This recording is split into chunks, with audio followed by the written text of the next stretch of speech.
buenas noches, una vez más, para ofrecerles un concierto de música tradicional, de música que nos identifica como peruanos, y por ello estamos presentes esta noche aquí.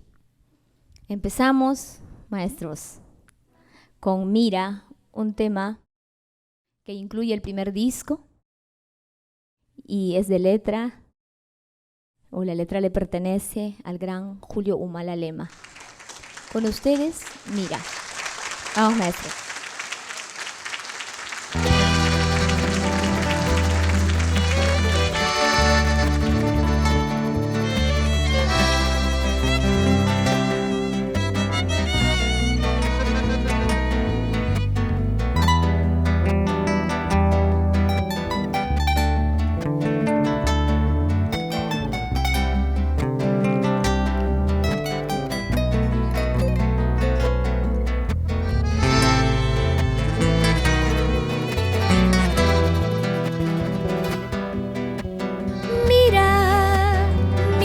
Plantita que se está secando, que se está muriendo.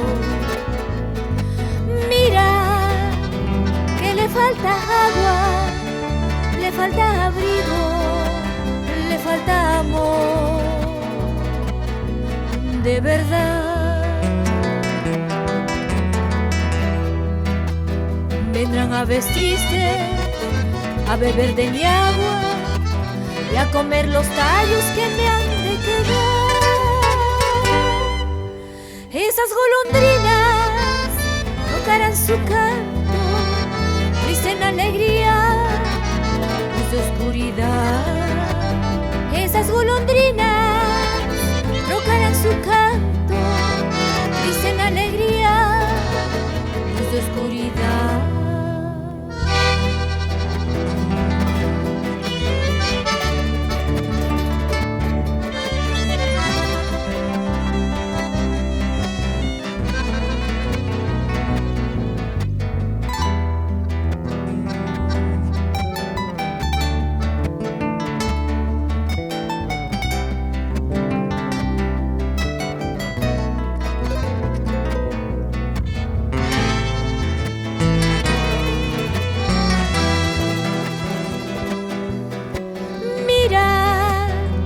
Estoy muriendo, que soy leve viento, que soy primavera. Mira, soy árbol caído, bruma de invierno, ahora soledad. De verdad